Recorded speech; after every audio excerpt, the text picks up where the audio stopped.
기대감을 갖고 우리가 예배에 임했으면 좋겠습니다. 지금 이렇게 기도로 우리 예배 준비하도록 기도로 하시겠습니다.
나를 둘러싸고 깊고 어두운 외로움에 나 신음할 때 주의 사랑 숨어있는 나를 찾아내시고 따스한 손으로 끌어안아 주시네. 끊임없이 내 연약한 싸고 깊고 어두운 외로움에 나 신음할 때 주의 사랑 숨어있는 나를 찾아내시고 따스한 손으로 끌어안아 주시네.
주의 사랑 비교할 수 없는 크신 사랑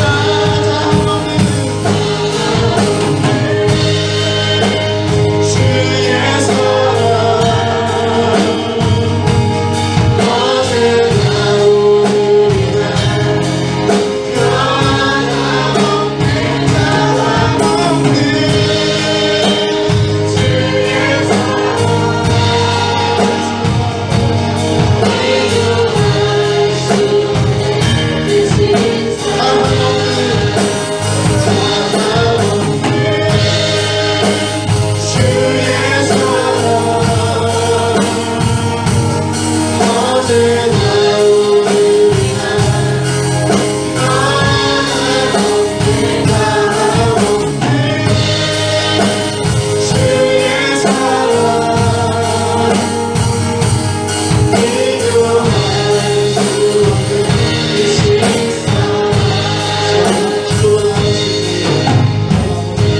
언제나 우리의 연약함을 드러내시고 그럴 때마다 주님을 바라보게 하시는 이 아버지, 이 시간 주님을 찬양합니다.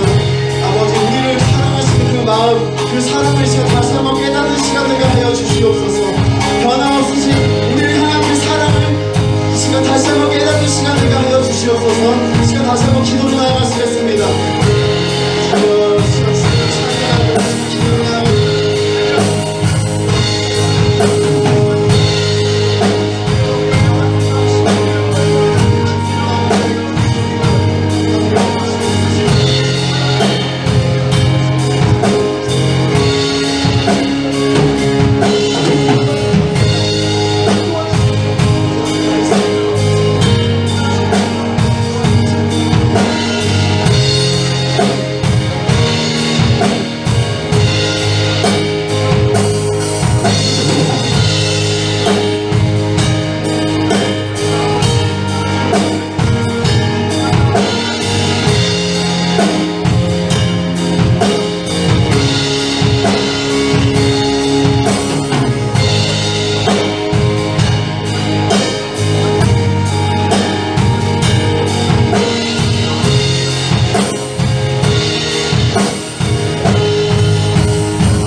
비교할 수 없는 크신 사랑.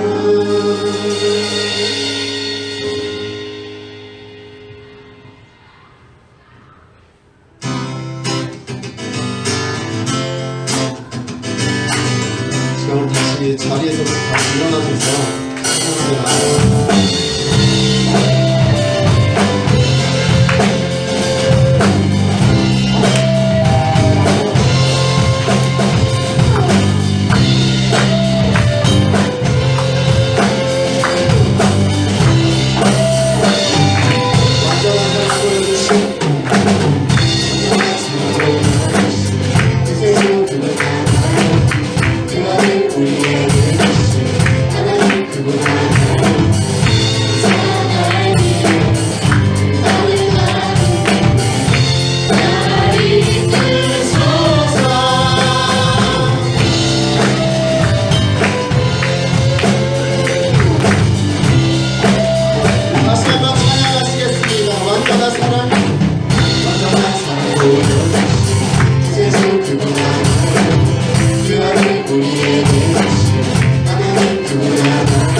소리 높여서 영원히 변치 않네 영원히 변치 않네 영원히 변치 않네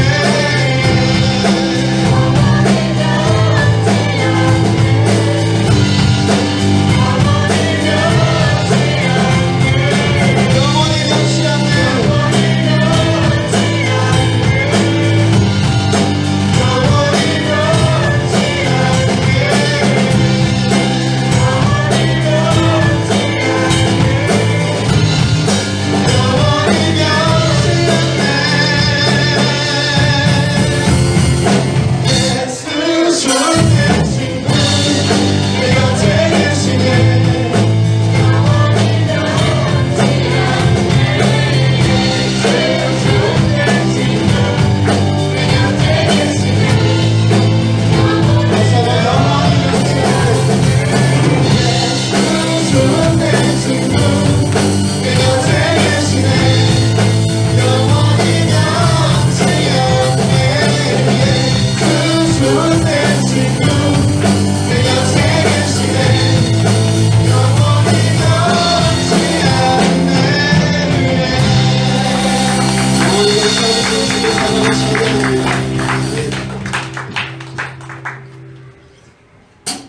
주님의 그 모든 것이 내 삶을 가득 채우네.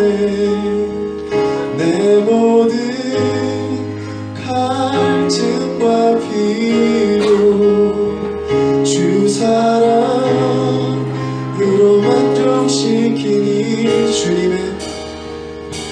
주님의 그 모든 것이 내 삶을 가득 채우네.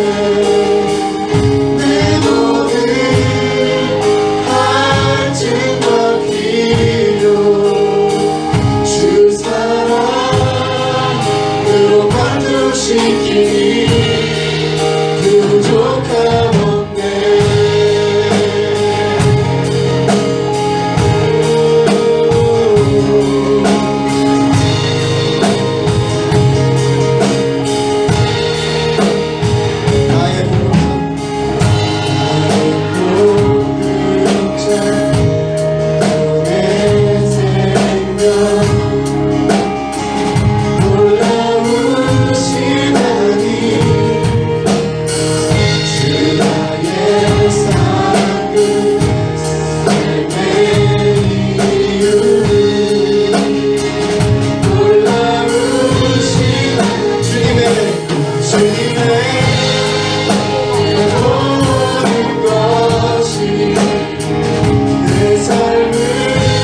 주시옵소서. 시간 우리 다시 한번 기도하시겠습니다.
찬양하오니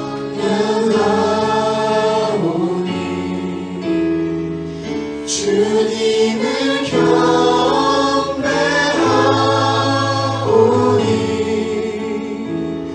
왕이신 예수여 오셔서 좌정하사 다스리소서.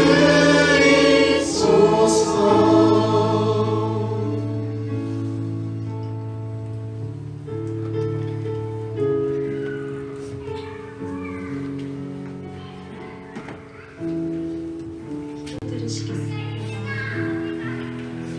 주님, 주일에 우리들이 예배에 나와 찬양하고 기도하며 말씀 들을 수 있게 해주시네 감사합니다. 지난 일주일 동안 축복의 물줄기가 흐르게 하라라는 주제로 신년 축복성회가 있었습니다.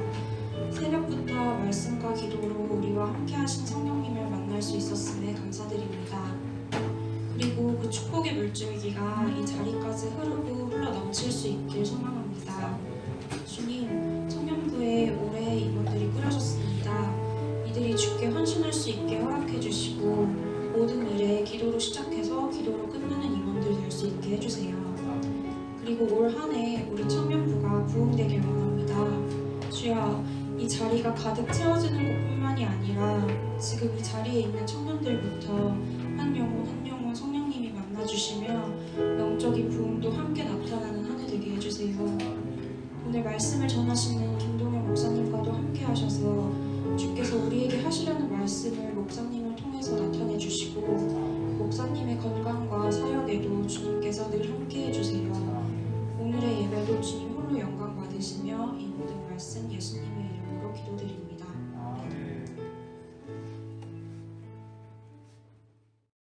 고린도전서 15장 9절과 10절의 말씀 우리 다 같이 목소리를 읽겠습니다. 나는 사도 중에 가장 작은 자라.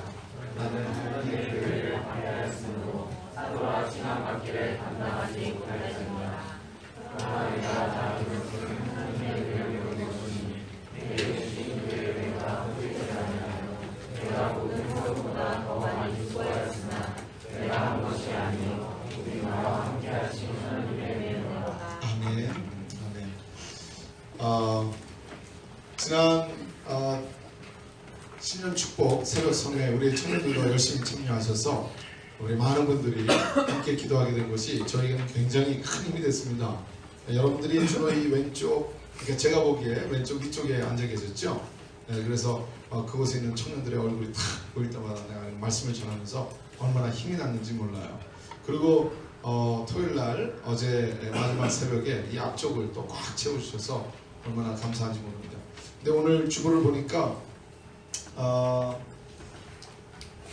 특별 새벽 기도 때 개근이 20명이네요. 첫째는 개근이 많이 늘었네요. 맞아요 이거? 이 통이 맞는 거예요? 감사합니다. 우리 박수로 좀 앞에 한번 올립시다. 감사합니다. 그 다음에 토요일 20명은 개근한 사람 플러스 20명이 왔다는 거예요? 토요일만 따로? 그럼 개근한 사람 그 사람 몽땅이네? 토요일 날만 또 따로 이렇게 모는 청년들이 있었어요. 응. 그분들은 또 따로 뭘 드리기로 했어서 응. 따로 적었어요. 그이들이 20명. 그러니까 결국은 그러니까 결국은 40명이네? 할렐루야. 네, 사실은 우리 신년 축복 성회를 준비하면서 우리 교육자들이 모여서 그렇게 기도의 제목을 가졌어요. 우리가 한번 요번에 열심히 하면 토요일날 750명 정도 모일 것 같다.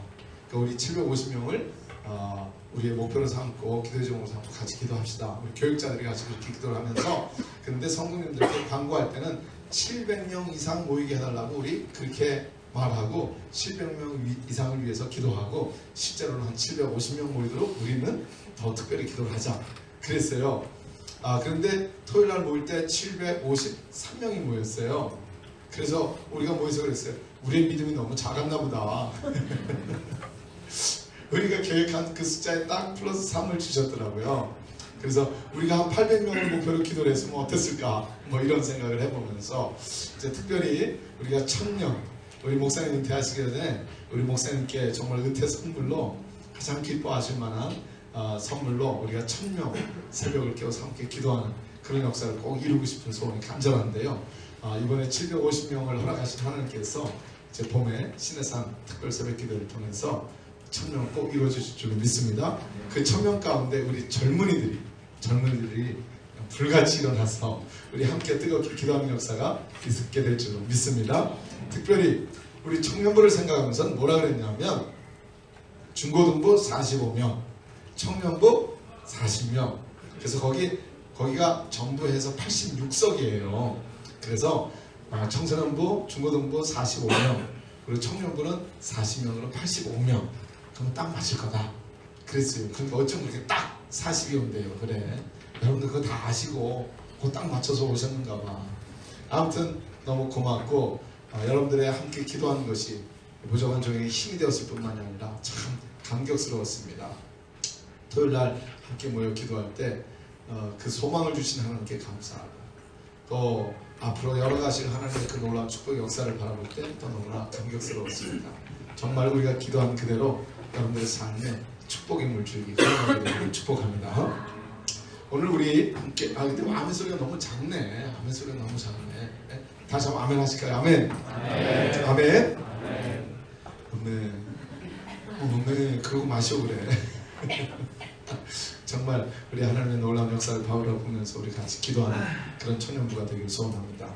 자, 새해 새로운 삶 시리즈 오늘 두 번째 시간인데 주의 은혜로 살게 하소서. 그 말씀을 나누고 싶어요. 새해가 되었지만은 그러나 우리의 삶에 새해가 되었다고 하는 것, 숫자가 바뀌었다고 하는 것이 우리의 삶을 새로 만들어주진 않습니다. 그러면 새해라는 이름을 붙이기가 참 민망스러워요. 2016에서 2017년으로 바뀌기는 했지만 정말 내 삶 속에 새로운 일들이 일어나지 않는다면 무슨 의미가 있겠어요? 그냥 한 해 더 가는 거고 한 해 더 나이 먹은 거고 그러고 마는 거죠. 그러나 이 새해가 정말 우리의 삶에 새로운 삶의 동기가 되고 새로운 삶의 변화를 이루어주고 그래서 이 새해는 지나간 그 한 해와 다른 한 해가 되어야 되지 않겠어요? 그러려면 우리에게 가장 필요한 건 무엇일까? 그건 하나님의 은혜라고 하는 깨달음이 옵니다. 은혜로 살아야지. 은혜로 살아야지. 하나님의 은혜로 살지 않으면 이 한 해가 새해로 내게 주어졌지만 그러나 우리에게 새해가 되진 않을 거다 하는 것을 깨닫고 오늘 말씀의 제목을 주의 은혜로 살게 하시오. 그래서 주의 은혜를 깨닫기를 원하는 거예요. 한번 따라 하시면 좋겠어요. 주의 은혜로 살게 하소서.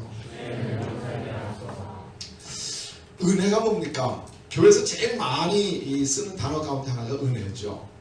은혜와 축복이 넘치시길 바랍니다. 우리 교회는 은평교회여서 은혜와 평강이 넘치는 교회. 참 어느 목사님을 만났는데 말이죠. 그분은 마포에서 목회를 하신 분이세요. 그런데 자기가 마포구에 살지만 은평교회만 없었으면 그냥 자기네 교회 이름을 은평교회라고 할 뻔했대. 마포에 살지만 은혜와 평강, grace and shalom 너무 무시되는 거라. 그래서 그냥 은평구에 은평교회만 없었으면 그냥 자기네가 마포에 있어도 은평교회라고 하고 싶었대요. 그렇게 우리 교회 이름이 참 좋은 이름인데 은혜. 과연 은혜가 뭡니까? 여러분 교회에서 수도 없이 은혜를 들으셨을 거예요. 은혜가 뭐예요? 이름을 불러서 물어볼까봐 그냥 눈을 깔고 그냥 난 시키지 마시오. 나한테 물어보지 마세요. 다들 고개를 숙이시는데 은혜가 뭐예요? 네? 조건 없이 주는 거 맞아요. 조건 없이 아무것도 따지지 않고 그냥 주는 사랑 그걸 은혜라 그래요. 그냥 사랑한다 그러면 그걸 은혜라 그러진 않아요. 왜냐하면 사랑에는 조건이 있거든요. 나 자기 사랑하는데 자기도 나만 사랑해야 돼. 이러면서 사랑한다고요. 그렇기 때문에 사랑 아무리 사랑이 커도 그걸 은혜라고 그러진 않아요. 왜냐하면 사랑에는 조건이 들어있거든요. 딴 데 한 번 팔면 그때 나도 곤란해. 요게 사랑 속에 들어있거든요. 그런데 조건이 없는 사랑, 예를 들면 우리 부모님 사랑이겠죠. 어머니 사랑이겠죠. 따지지 않고 내가 공부를 못해도 사랑해주시고 내가 나가서 깨지고 왔어도 사랑해주시고 변함없이 사랑해주세요. 내가 그냥 당신의 자식이라는 그 한 가지 이유만 가지고 우리를 끊임없이 사랑하는 그 어머니의 사랑을 생각할 때 우리는 그 어머니의 사랑이 너무 귀해서 그냥 어머니의 사랑이라고 그러진 않고 어머니의 은혜라고 그러잖아요. 은혜는 그렇게 따지지 않고 조건이 없는 끊임없이 거저주시는 사랑, 그 사랑을 곧 은혜라고 말합니다. 하나님이 우리에게 그 은혜를 주세요. 하나님이 우리를 사랑하시는데 하나님의 사랑은 조건이 없어요. 우리의 자격을 따지지 않고 거저주세요. 그래서 그 하나님이 우리에게 베풀어주는 사랑을 우리는 은혜라 그렇게 고백을 합니다. 사도 바울은 그 하나님의 은혜를 깨닫고 뭐라고 고백하죠? 오늘 읽은 말씀 가운데서 오늘날 내가 이렇게 된 것은 하나님의 은혜로 된 것이며 내게 주신 그분의 은혜가 헛되지 않아 내가 다른 모든 사도들보다 더 많이 일했습니다. 그렇지만 그것은 내가 한 것이 아니라 나와 함께 하신 하나님의 은혜였습니다. 지금 사도 바울이요 굉장히 일을 많이 했습니다. 사도로서 그 어떤 사도보다도 많은 일을 했어요. 그런데 지금 사도 바울은 고백하는 게 내가 남보다 많은 일을 했지만 그 많은 일을 하게 한 것조차도 그건 하나님의 은혜로 된 거지 내가 남들보다 잘나서 내가 남들보다 열심히 있어서 남들보다 더 귀하여 많은 일을 한 게 아니네요. 다 하나님의 은혜네요. 그러니까 오늘 나 된 것은 하나님의 은혜입니다. 그렇게 지금 바울은 고백을 하고 있습니다. 요한복음 1장 16절에도 고백합니다. 우리는 모두 그분에게서 넘치는 은혜를 입었으며 한없는 복을 받았다. 넘치는 은혜와 축복을 우리가 받아서 합니다. 그래서 생각해 보면 우리의 모든 인생이 다 하나님의 은혜로 이루어졌습니다. 내가 오늘 숨쉬고 사는 것부터가 그래요. 혹시 오늘 교회 오면서 운전하고 오신 분들이 있을지 몰라요. 저는 어제 우리 아들이 다시 이제 학교로 돌아가기 위해서 공항에 아이를 데려다 주었는데 공항에 가는 동안에 공항에 가보신 분들은 아실 거예요. 그 고속도로가 100km 고속도로거든요. 근데 이게 비행기 시간에 맞춰서 가는 차량들이 굉장히 많습니다. 그래서 100km 다니는 차량 많지 않아요. 그거보다 더 빨리 달려요. 120, 130, 140 그래서 슝 하고 지나가는 차들이 참 많아요. 여러분 운전해 보신 분들은 알지만 120km, 130km에서는요 핸들을 까딱만 잘못해도 차는 뒤집어져요.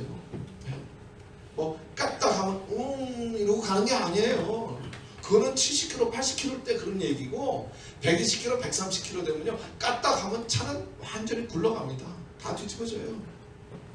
그런데 그렇게 차들이 슝 까딱만 해도 뒤집어질 그 길을 안전하게 갔다 온 거 생각하면 은혜예요. 은혜. 내 운전 실력이 아니고요. 내가 아무리 운전대 똑바로 붙들고 주는 부릅뜨고 달려가도요 내 뒤에 있는 차, 내 옆에 있는 차, 내 앞에 가는 차 그 차들 가운데 단 하나만이라도 까딱하면 나도 같이 넘어가는 거거든요. 그러니까 사실 내가 오늘 숨쉬고 살아가며 이 자리에 있는 것만도 하나님의 은혜인 줄로 믿습니다. 그래서 이 한 해를 우리는 하나님의 은혜 가운데 살아야 될 텐데 은혜 가운데 살아야 될 텐데 그래서 주의 은혜로 살게 하소서라는 제목으로 오늘 은혜에 대해서 깨닫고 싶은 거예요. 첫째로 은혜는 무엇인가 하면요 하나님의 선물입니다. Free gift 거저 주신 선물입니다. 선물. 우리가 하나님 앞에 간다고 하는 것 우리가 믿음으로 구원을 받는다고 하는 것 그건 다 온전히 하나님의 선물로 이루어지는 것입니다. 우리 가운데 그 누구 하나도 자격을 갖춰서 하나님 앞에 설 수 있는 사람이 아무도 없어요. 많은 사람들이 교회를 다니면서도 하나님을 믿는다고 하면서도 착각하는 것이 한 가지 있어요. 내가 열심히 신앙생활을 해서 교회 열심히 다녀서 때로는 임원으로서 사명을 받아서 그 사명을 열심히 감당함으로 내가 하나님 앞에 설 수 있겠지 이렇게 생각하는 사람들이 참 많아요. 반대로 어떤 사람들은 난 뭐 교회도 제대로 다니지 않고 내가 뭐 엉터리 같고 나 뭐 제대로 하는 것도 없고 그럼 뭐 내가 무슨 하나님 앞에 서겠나 무슨 천국에 가기는 가겠나 이런 생각을 하는 사람들도 많습니다. 아니에요. 성경은 그렇게 말씀하시지 않습니다. 우리가 하나님 앞에 서는 것 하나님 나라에 가는 것 그것은 오직 한 가지 길밖에 없는데 하나님이 거저 주시는 은혜 즉 하나님이 주신 선물로 하나님 앞에 서게 된다는 거예요. 하나님이 주신 선물 때문에 우리는 하나님 앞에 구원받은 자로서 영원한 하나님 나라의 백성으로 서는 거예요.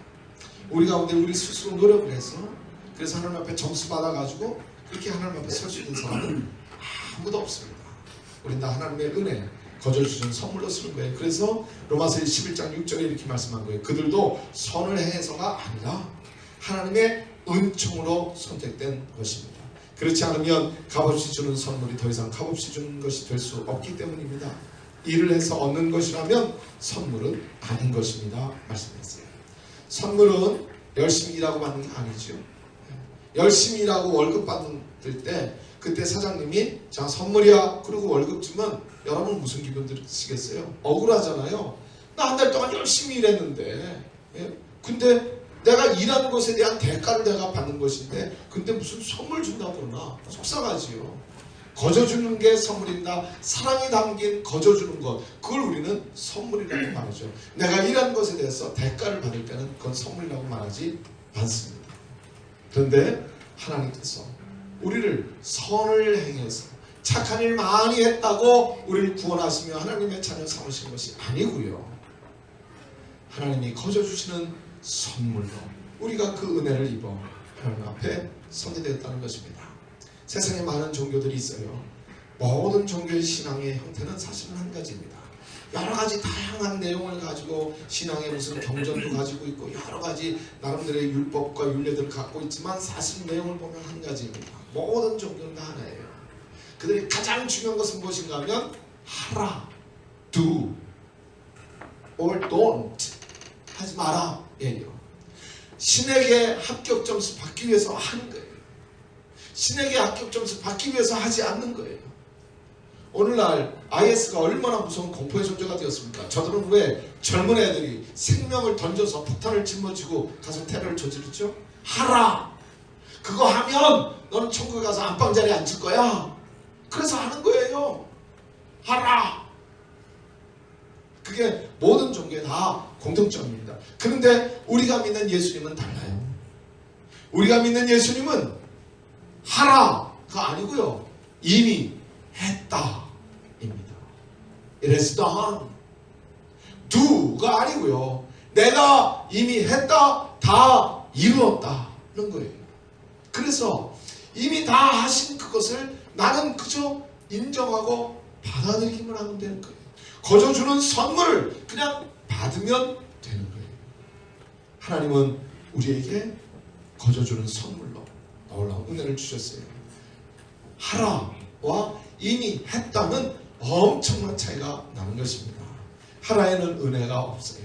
그런데 이미 했다.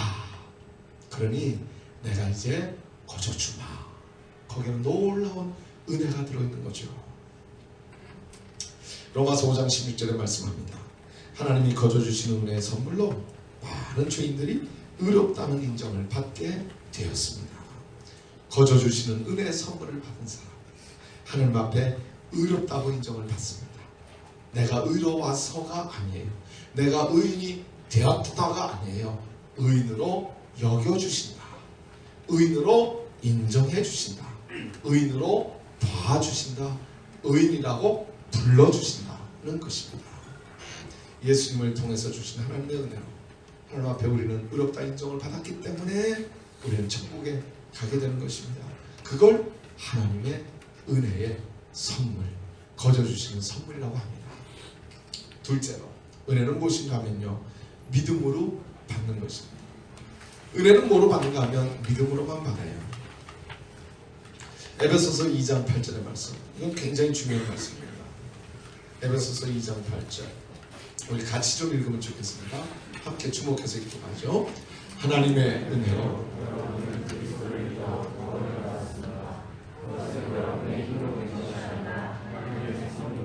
아멘. 어제 그 토요일날 새벽기도 할 때 보니까 우리 저 이은택 강사님 나와서 유치부 친구 여러분 안녕하세요. 그리고 한번 대답해 보세요. 유치부 네. 우리 초등학교 다니는 아동부 어린이 여러분 한번 대답해 보세요. 어린이 여러분 네. 그러더라고. 다 늙어가지고. 네. 우리 청년들 한번 읽어보시다 하더니 그렇게 읽으세요. 그래. 우리 하나님의 말씀을 다시 한번 또 힘있게 읽어봅시다. 시작. 하나님의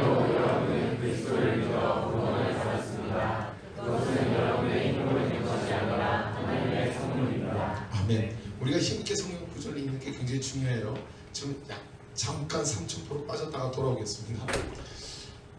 우리가 전도하려고 애쓰잖아요. 전도를 하려고 애를 쓰는데 사람 한 사람 데리고 오기가 굉장히 어렵습니다. 그런데 어렵게 사람을 데리고 오면 뭘 해요?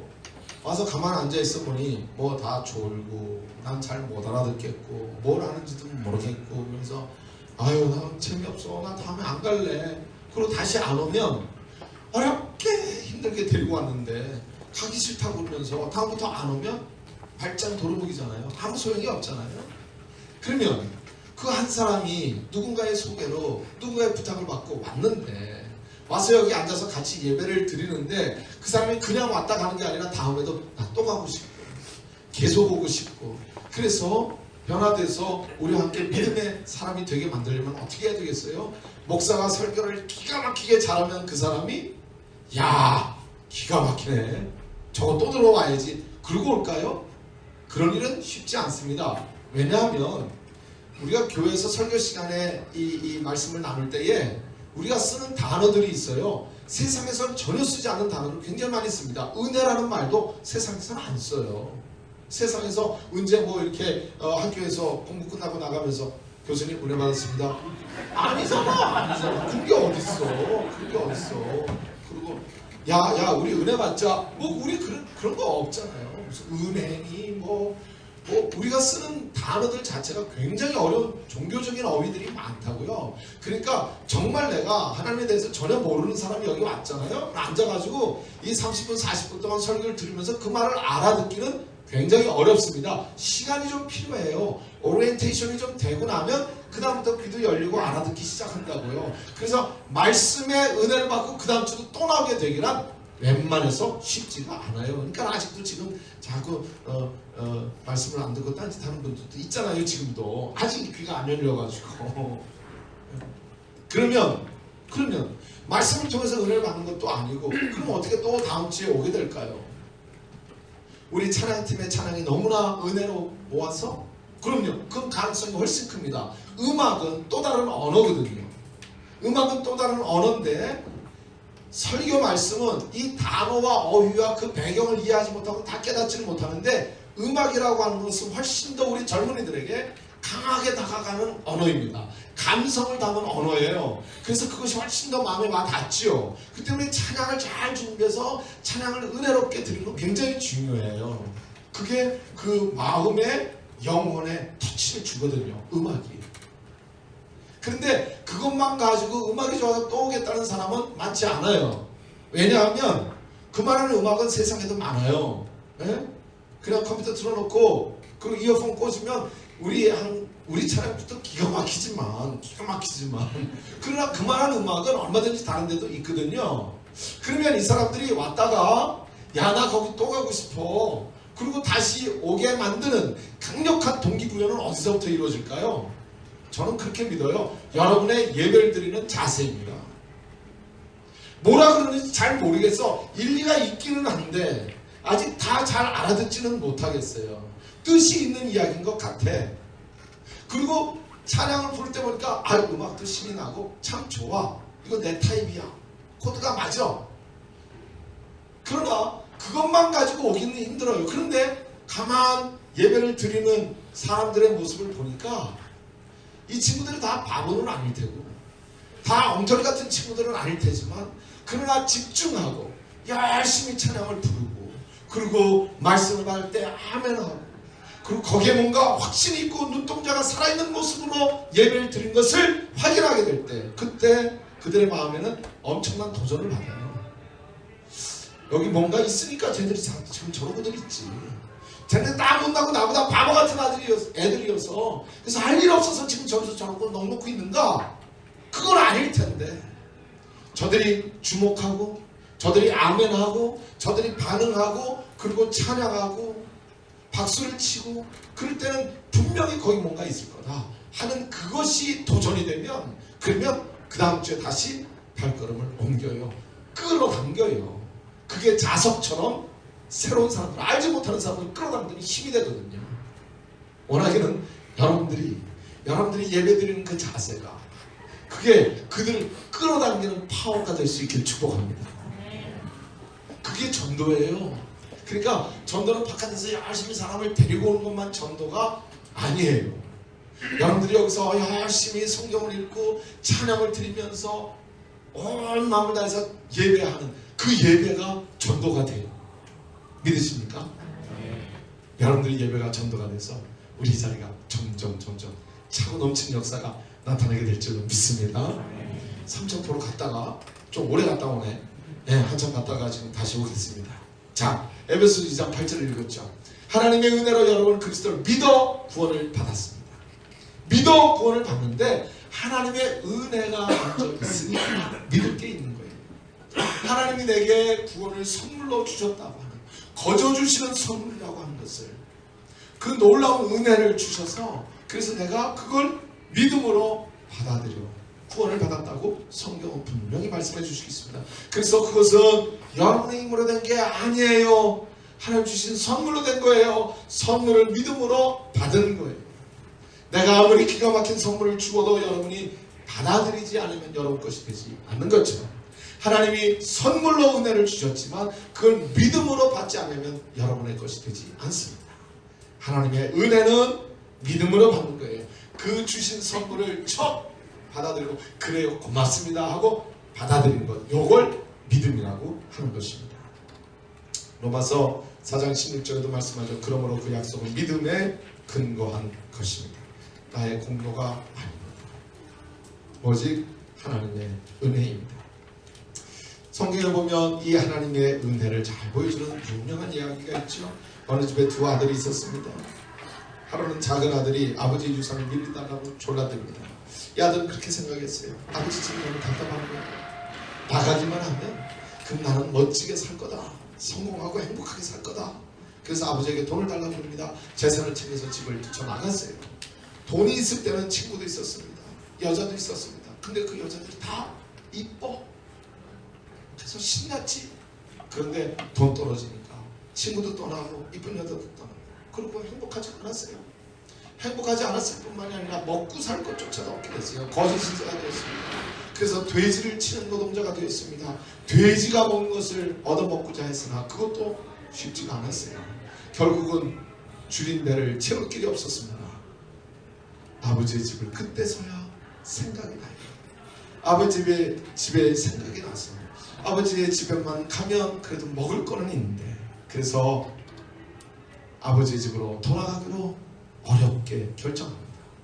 작정하고 이제 아버지의 집을 향해 방향을 돌이켰어요. 아버지의 집을 향해 가지만 그러나 그 발걸음이 너무너무 무겁습니다. 힘없이 아버지의 집을 향해 발걸음을 뗄 때에 놀랍게도 멀리서 아버지가 먼저 봐요. 돌아오는 아들을 아버지가 먼저 보고 그런 그 아버지가 달려옵니다. 뛰어와서 그 아들을 끌어안습니다. 이스라엘에는요 집을 지을 때 이 언덕에다 집을 지어요. 그러니까 아버지는 그 언덕 위에서 아들을 내려다 보는 거죠. 저 멀리서 돌아오지는 않으려나 바라본 거죠. 언덕에서 그 아들을 맞이하기 위해서 뛰어나가는 모습을 한번 상상해 보십시오. 나이 많은 아버지가, 이스라엘 사람들은 샌들을 신었잖아요. 통으로 짠 치마 같은 옷을 입었잖아요. 그리고 뛰기가 괜찮던가요? 그 쉬운 일이 아닙니다. 샌들을 신고 통으로 된 치마 같은 옷을 입고 언덕에서 나이 드는 아버지가 뛰어내려가는 모습을 상상해 보십시오. 그러나 그 아버지는 달려갑니다. 그리고 아들을 끌어안아요. 왜냐하면 그 아들을 사랑하기 때문에. 그래서 그 아들을 끌어안고 잃었던 내 아들을 찾았도다. 그리고 그에게 가라지를 끼워주고 새 옷을 입히고 손을 잡아 잔치를 엽니다. 하나님은 이렇게 잃어버린 영혼 하나가 돌아올 때 얼마나 기뻐서 잔치를 여는지 몰라요. 이놈의 자식, 그래 내 재산 다 날리고 이게 뭔 꼴이냐 하는 게 아니고요. 달려와서 우리는 그저 돌아가기로 마음을 먹었을 뿐이고 너무나 힘겹게 한 걸음 한 걸음 무거운 발걸음을 떼고 있는데 놀랍게도 아버지가 달려와요. 여러분 한번 생각해 보세요. 집 나간 그 아들이 집을 향해 갈 때 신났다고 룰루랄라 달려갔을 것 같아요? 아니잖아요. 우리는 너무너무 부끄러운 모습에 한없이 힘겹게 그렇게 걸음을 떼지만 아버지가 달려와서 끌어왔는데, 그리고 이 잃은 아들을 찾았다고 잔치를 열고 기쁨의 춤을 추시는 거예요. 하나님 기뻐 춤 추시니 잃어버린 영혼 돌아올 때 기뻐하시고 춤을 추며 하나님 기뻐 노래 부르신다고 했잖아요. 기쁜 일 있어 천국 종치네. 천국에서 종이 울려요. 나간 자식 돌아왔도다. 나간 자식이 돌아올 때 천국의 종소리가 울리는 거예요. 나는 우리 은평교를 섬기면서 너무나 간절한 소원이 있습니다. 여러분, 하나님 앞에서 큰 교회가 얼마나 큰 의미가 있을까요? 하나님은 큰 교회를 더 사랑하실까요? 교인 3명 모여있는 개척교회는 덜 좋아하실까요? 하나님께는 큰 교회나 작은 교회나 그건 별로 크게 중요하지 않을 것만 같습니다. 저는 우리 교회가 더 큰 교회가 되기를 소원하는 마음은 사실 많지 않아요. 다만 제 마음속에 아주 간절한 소원이 있는데, 그건 뭔가 하면 한 영혼이 주 앞에 돌아왔어. 나간 자식이 돌아왔어. 잃어버린 영혼을 찾았어. 그 영혼이 하나님을 만나고, 그래서 그 영혼이 다시 구원을 받아 하나님 앞에 기쁨을 드리고 싶은 소원, 그거 하나는 정말 간절합니다. 큰 교회 목사님들 참 많이 있지만, 그러나 큰 교회 목사 되기를 원하는 그 소원이 아니고 정말 나를 통해서 한 영혼을 더 구원받기를 간절히 소원하고 있습니다. 원하기는 우리 젊은이 사회가 그 한 영혼 주님 앞으로 돌아오게 하는데 귀하게 쓰임받은 예배가 되기를 소원합니다. 정말 여기서 그 한 영혼, 예수님을 알지 못하던 영혼, 하나님 떠나면 오히려 행복하고 잘 살 줄로 생각하고 하나님 알았지만 그러나 떠나갔던 영혼들, 그 영혼들이 다시 돌아왔어요. 이곳에서 달려나와 맞아주시는 그 하나님의 은총 앞에 감사하고 감격하며 눈물을 흘리며 주 앞에 돌아오는 모습들, 그 아름다운 영혼군의 열매가 있게 되기를 간절히 소망합니다. 우리 같이 그것을 위해서 그 은혜가 전해지고 그 은혜를 나누는 공동체가 되기 위해 최선을 다할 수 있기를 축복합니다. 그것이 우리의 넘버원, 첫 번째 기도의 제목이 되기를 원해요. 그때 우리는 은혜의 공동체가 되는 겁니다. 이 은혜를 나눔으로 우리 안에 기쁨과 감격이 넘치는 거예요. 하늘에서만 기쁨과 잔치가 열리는 게 아니라 그 은혜를 나눌 때 우리에게도 축제와 감격이 넘쳐나게 되는 것입니다. 세 번째, 은혜는 누구나 받을 수 있습니다. 은혜는 누구나 받는 거예요. 세상에서는 자격을 갖추어야 합니다. 합격이 되어야만 합니다. 그러나 하나님께는 누구나, 누구에게나 은혜를 베풀어 주십니다. 로마서 4장 16절에 말씀합니다. 이것은 그 약속인 믿음을 가진 모든 사람들에게 하나님의 은혜로 값없이 주시는 선물이 되기 위한 것입니다. Everybody, 모든 사람들에게 은혜를 주신다고요. 못난 사람들에게도요? 그러면요. 뚱뚱한 사람에게도요? 그러면요. 눈에 쌍꺼풀 없는 사람도요? 그러면요. 아무 상관이 없어요. 노래 못 부르는 사람들에게도요? 그러면요. 재수한 사람들요? 네, 저같이 삼수한 사람도요? 네, 다 하나님이 은혜를 주세요. 은혜를 주세요. 직장에 떨어지고 쫓겨나고 상관이 없습니다. 모든 사람에게 하나님이 은혜를 주세요. 그래서 로마서 10장 13절에 말씀하죠. 누구든지 주 이름을 부르는 자는 구원을 받으리라. 누구든지, 모든 사람, 누구든지 모든 사람에게 은혜를 주신다는 말씀은 바꾸어 말하면 내게 은혜를 주신다는 거예요. 하나님 오늘 나에게 은혜 주기를 원하신다는 거예요. 내가 오늘 하나님 앞에 은혜의 대상자로 서 있는 것입니다. 오늘 나에게 은혜 베풀기를 좋아하시는 그 하나님의 인재를 이 시간 경험하면 좋겠어요. 하나님이 크신 사랑을 안고 우리에게 오셨어요. 그래서 오늘 내게 은혜 주기를 원하시는 그 하나님이 이 시간 깨달아지고 느껴지면 참 좋겠습니다. 네 번째, 은혜는 예수님을 통해서 주십니다. 누구나 예수님을 영접하는 사람은 예수님을 통해서 은혜를 받게 됩니다. 사도행전 15장 11절에 말씀합니다. 우리는 주 예수님의 은혜로 구원을 받는다고 믿습니다. 예수님을 통해서. 왜 우리는 예수님을 통해서만 은혜를 경험하게 되는 것일까요? 그건 아까도 말씀드린 것처럼 우리 예수님이 십자가에서 이미 이루셨기 때문이에요. 이미 이루신 분이 다른 분이 아니라 우리 예수님이시기 때문에 예수님이 십자가에서 우리를 위하여 피 흘려 죽으신 그 놀라운 사랑으로 우리를 구원하셨기 때문이에요. 그래서 예수님을 통해서만 그 은혜를 받는 것입니다. 로마서 5장 15절에 말씀합니다.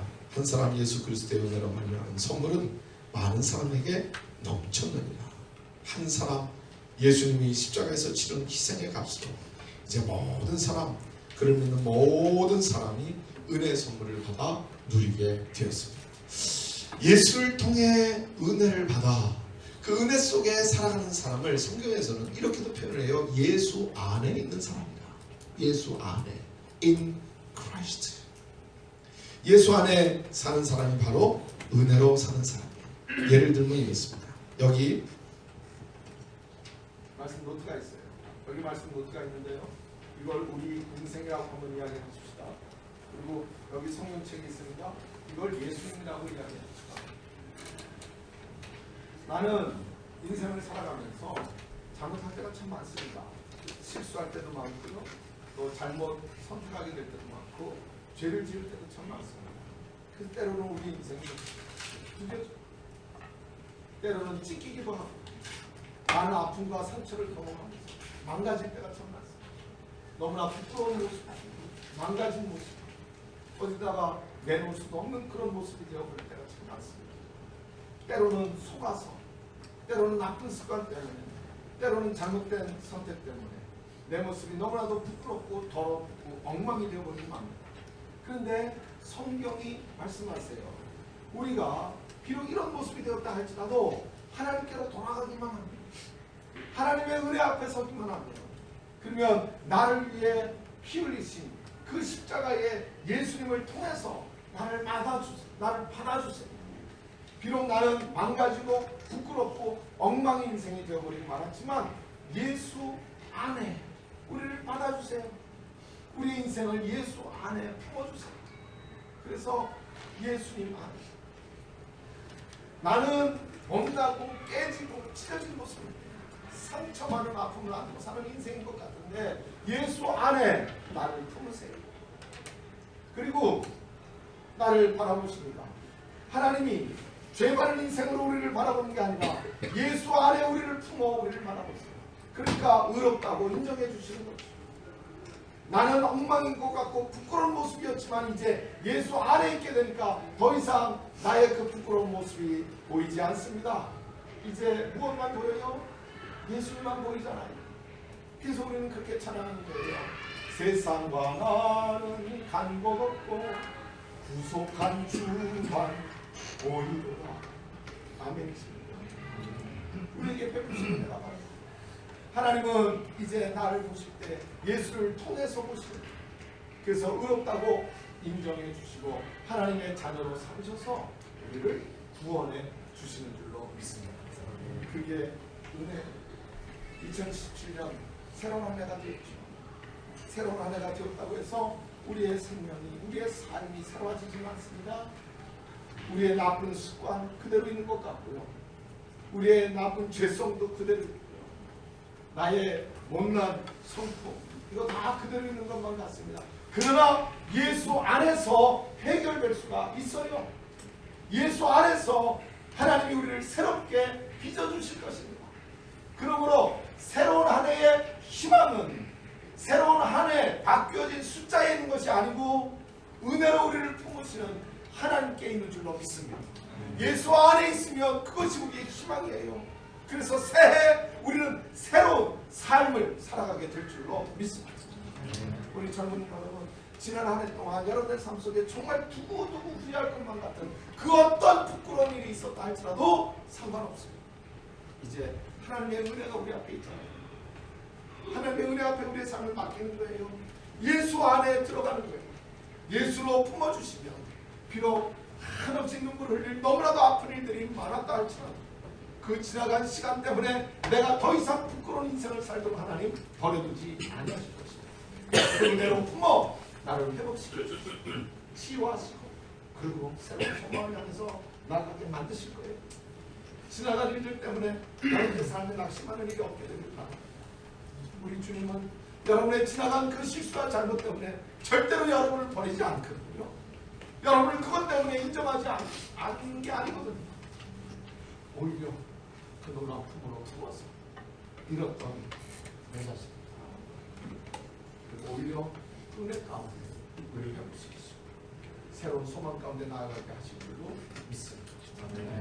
마지막으로 은혜는 영원까지 누리는 겁니다. 영원한 생명으로 누리게 하시는 게 그게 바로 은혜예요. 그래서 우리는 그렇게 찬양하잖아요. 이제껏 내가 산 것도 주님의 은혜라, 또 나를 장차 본 향해 인도해 주시리라. 거기서 우리 영원히 주님의 은혜로 해처럼 밝게 살면서 주 찬양하리라. 우리 그렇게 찬양하잖아요. 로마서 6장 23절에도 말씀합니다. 죄의 값은 죽음입니다. 죽음뿐입니다. 죄의 값은 죽음이에요. 안타까운 소식이고요. bad news고요. 나쁜 소식이죠. 그러나 여기 복된 소식, 좋은 소식이 있습니다. 우리 같이 읽을까요? 계속해서. 그러나 하나님께서 값없이 주시는 선물은 우리 주 예수 그리스도와 함께 사는 영원한 생명입니다. 영원한 생명을 살게 되어 있습니다. 자, 이거보다 더 놀라운 흥정이 어디 있을까요? 네. 이거보다 더 놀라운 딜이 어디 있어요? 거저 주시는 선물입니다. 누구에게나 주는 선물입니다. 나에게 주시는 선물입니다. 영원히 누리게 하시는 선물입니다. 조건은 딱 한 가지. 예수를 믿음으로. 예수를 믿음으로.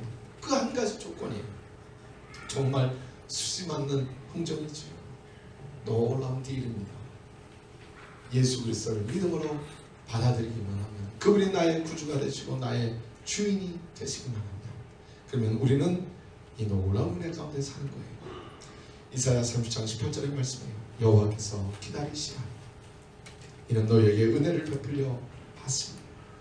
The Lord longs to be gracious to you. 우리에게 은혜 주시려고 longing, 우리 하나님이 목을 빼고 기다리세요. 너 왜 거기서 아직도 부르고 있니? 내 은혜 품에 돌아오구나. 우리 하나님이 기다리세요. 우리에게 새로운 한 해를 선물로 주시고, 그리고 이 한 해를 그냥 내가 내 멋대로 그리 살지 말고 내 은혜 가운데 살지 그러면 내 은혜 가운데 살면 좋겠구나. 그러면서 우리를 기다리시오. 은혜 베푸시죠. 우리를 목 빼고 기다리신다고 말씀하고 있습니다. 부모님은 우리를 외면했을 수도 있어요. 회사에서는 나를 잘랐을지도 모릅니다. 학교에서는 나를 받아주지 않았을지 모릅니다. 내가 그렇게도 가고 싶었던 학교입니다. 내가 그렇게 들어가고 싶었던 회사입니다. 거기서 나를 거절하고 외면했을지 몰라요. 친구들, 형제들 우리를 거절했을지 몰라도 우리 하나님은 우리를 절대로 거절하지 않습니다. 절대로 우리를 외면하지 않습니다. 이 시간 여러분의 마음속에 그 하나님의 은혜가, 그 하나님의 놀라운 사랑이 느껴지면 참 좋겠어요.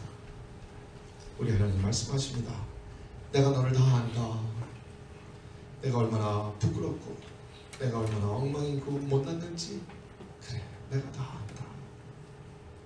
그러나 하나님이 우리를 꽉 끌어안고 말씀하세요. 내가 너를 얼마나 사랑하는데 괜찮아.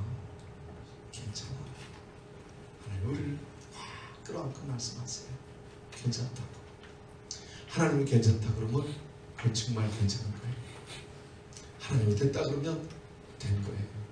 오늘 그 하나님의 은혜 앞에 여러분의 삶을 맡기세요. 그리고 이 한 해를 살아갈 때 여러분의 힘으로, 여러분의 지혜로, 여러분의 방법으로 살아가지 말고 그 예수 그리스도가 나의 삶의 주인 되셔서, 그래서 그 예수 그리스도 안에서 하나님 베풀어 주시는 은혜를 따라 살아가게 되기를 주님의 이름으로 축복합니다. 기도하십시다. 사랑의 주님, 은혜로 이 시간 우리의 삶 속에 찾아오시고 은혜의 품을 열어 우리를 끌어안아 주시니 진심으로